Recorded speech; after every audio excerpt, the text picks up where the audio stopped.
Pada tahun 1961, melalui Kertas Kerja Kabinet bilangan 385/25/60 yang amat berhormat Allahyarham Tun Haji Abdul Razak bin Hussein, Timbalan Perdana Menteri, merangkap Menteri Pembangunan Negara dan Luar Bandar pada ketika itu, telah mengusulkan penubuhan bahagian pelajaran dewasa dan pembangunan masyarakat di bawah Kementerian Pembangunan Negara dan Luar Bandar bagi menangani masalah kadar buta huruf yang merupakan faktor utama dalam proses pembangunan negara. Penyertaan masyarakat dalam kelas dewasa pada waktu itu terbuka kepada kaum lelaki dan perempuan dalam memberi fokus kepada penguasaan 3M, membaca, menulis dan mengira. Zaman kegemilangan dan titik permulaan bahagian pembelajaran dewasa untuk mengorak langkah ke hadapan bermula pada tahun 1970 melalui pelaksanaan dasar ekonomi baru telah menyebabkan bahagian pembelajaran dewasa mula dikenali sebagai bahagian kemajuan masyarakat, KEMAS. Pada era 80-an, KEMAS terus mara di samping melaksanakan program prasekolah. KEMAS tidak lupa kepada golongan dewasa dengan meningkatkan lagi aktiviti pendidikan sepanjang hayat. Dalam hal ini, KEMAS adalah satu-satunya jabatan yang menjalankan program ini dan ia sinonim hingga ke hari ini. Program seperti Kelas Latihan Kerja, KLK, Rancangan Desa Usaha RDU, Rancangan Pedoman Tugas RPT terus dilaksanakan. Kejayaan KEMAS dalam menjayakan program pendidikan sepanjang hayat bukan sahaja diiktiraf dalam negara, malah ke peringkat antarabangsa. KEMAS turut mewakili negara ke seminar mesyuarat bengkel di peringkat antarabangsa, terutamanya yang dianjurkan oleh UNESCO, UNDP dan ACCU. Dalam menghadapi perubahan era 90-an sehingga era 2000, KEMAS telah semakin berkembang maju dengan menjadi nadi pembangunan dan perubahan masyarakat melalui program-program kemasyarakatan yang dilaksanakan meliputi aspek sosioekonomi, rohani dan jasmani serta melahirkan modal insan yang berkualiti sejajar dengan arus perdana untuk mencapai wawasan 2020.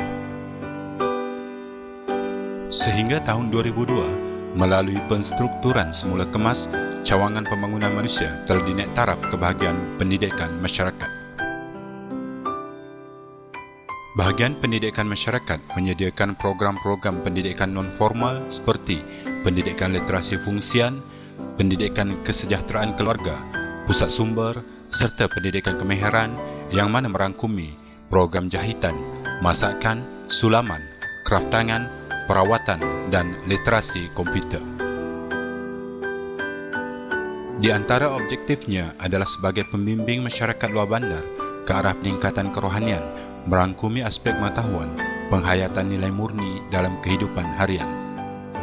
Dalam pada itu juga, turut memberi bimbingan dan kemahiran dalam pelbagai bidang kehidupan berkeluarga serta pengurusan ekonomi bagi penduduk luar bandar, latihan kemahiran dalam jurusan jahitan, sulaman, kraf, masakan, seni kecantikan, dandanan diri dan urutan tradisional bagi peningkatan tahap pendapatan dan penguasaan teknologi maklumat semasa.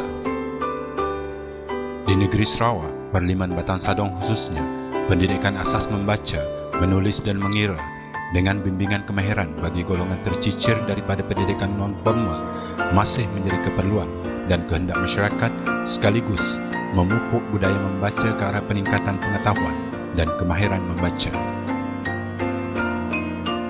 Biarpun bentuk muka bumi merupakan satu cabaran utama dari sudut logistik, namun keprihatinan dan tanggungjawab yang harus dipikul tetap dijadikan agenda utama dalam mengimplementasikan visi dan misi KEMAS sesuai dengan kehendak stakeholder. Keluasan kawasan Batang Sadong bermula dari Kampung Gedong Semunjan hingga ke Kampung Semera dalam daerah kecil Sadong Jaya masih boleh dirintasi dengan menggunakan jalan darat atau air dengan jumlah penduduk yang semakin bertambah yang mana terdiri daripada pelbagai lapisan kaum masih memberi ruang kepada KEMAS untuk menabur bakti kepada masyarakat khususnya dalam bidang kemahiran termasuk pendidikan non-formal, literasi fungsian. Dengan adanya kelas literasi fungsian kemas, sedikit sebanyak dapat mengurangkan kadar buta huruf dengan memberi pendidikan asas membaca, menulis dan mengira, beserta bimbingan kemahiran bagi golongan tercicir daripada pendidikan formal di kalangan masyarakat setempat. Program pendidikan masyarakat menerusi kaedah non-formal selaras dengan pendidikan sepanjang hayat merangkumi bidang-bidang seperti kekeluargaan, ekonomi, kesihatan dan kesedaran sivik. Kenapa tu? Si bangga.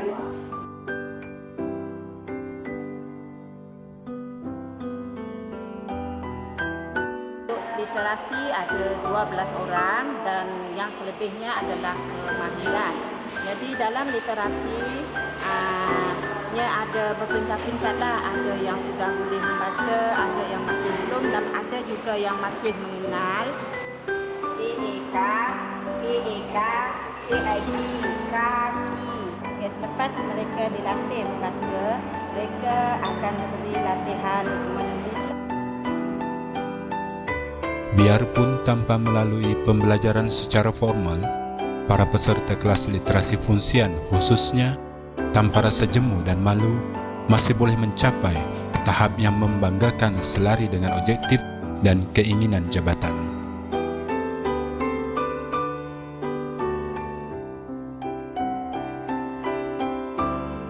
Jadi kami belum nak mau mengerti.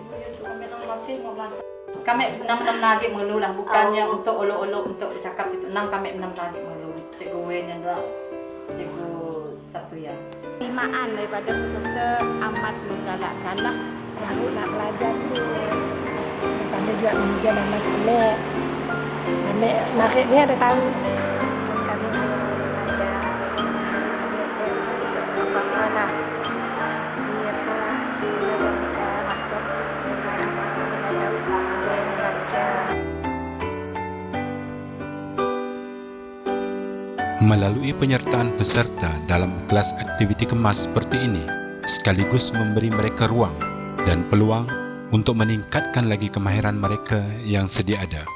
Selain itu, dengan bimbingan kemahiran yang diberi, dapat merancakkan lagi proses kehidupan seharian mereka sesuai dengan kurikulum literasi fungsian sama ada dari aspek kehidupan seharian maupun dalam menjana pendapatan tambahan.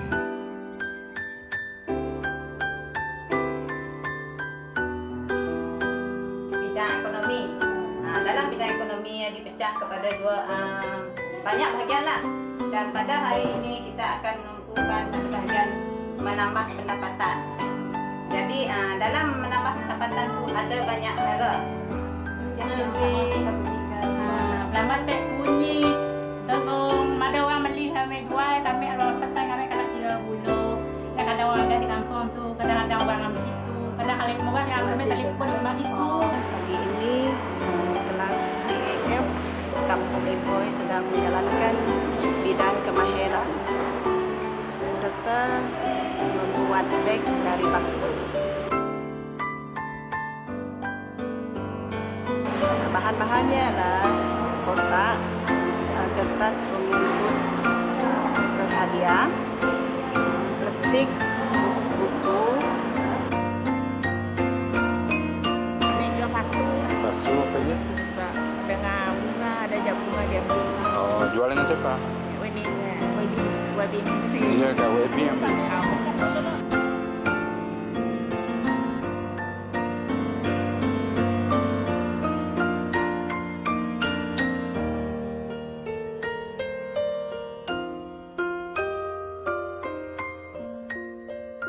Kami ada juga di Esa Jaya pasu bunga jembat sia. Kita jadikan bunga semadinya dibuang, kita mau dibuang kita jadi sampah. Mau jadi sampah kita pun nyesat mata kita nanggap lah. Daripada menjadi sampah kita putih, kita basuh dengi-dengi dapat dijadikan bunga.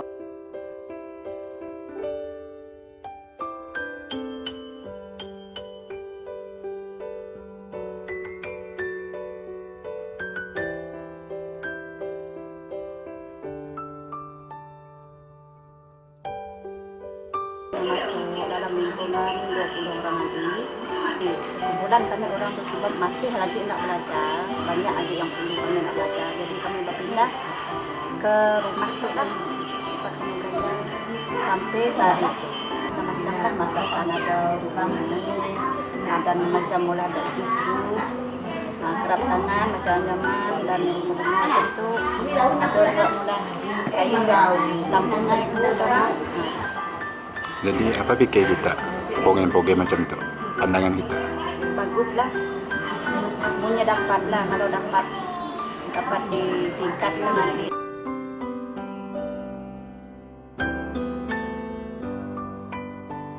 Pusat Sumber Kampung Rangawan telah dibuka pada September tahun 2002. Ahli jawatankuasa seramai 17 orang ahli. Aktiviti yang diadakan iaitu pinjaman buku, permainan dalam, pertandingan Hari Kemerdekaan. Di sini juga turut mengadakan kelas bina insan. Fungsi vitamin C ialah meningkatkan sistem imuniti. Serang hijau, betik, mangga, belimbing. Biarpun pusat sumber pada dasarnya berfungsi dalam menyediakan bahan bacaan dan rujukan untuk kemudahan masyarakat setempat, namun perkhidmatan yang bercorak aktiviti ko-kurikulum juga dilakukan demi untuk mendapatkan pelibatan masyarakat secara bersama. Justru itu, peranan jawatankuasa aktiviti untuk program-program seperti ini amatlah penting demi kesinambungan aktiviti pada masa-masa akan datang. Bersedia memberi sokongan dan kerjasama kepada apa saja perjalanan aktiviti pusat sumber Kampung Rangawan. Dalam rancangan Malaysia ke-9, fokus bahagian pendidikan masyarakat ialah dalam bidang kemahiran yang diiktiraf seperti jahitan, masakan dan dandanan diri. Program seperti ini bertujuan memberi peluang kepada peserta aktiviti untuk memiliki sijil kemahiran Malaysia SKM yang diiktiraf oleh Jabatan Pembangunan Kemahiran. Usaha giat tetap diteruskan dari semasa ke semasa menyelusuri setiap ceruk lokaliti dan kampung dalam memberi ilmu dan kemahiran kepada masyarakat setempat, khususnya pendidikan literasi fungsian, sekaligus memartabatkan warga berilmu dan berpengetahuan demi mencapai negara yang berwawasan.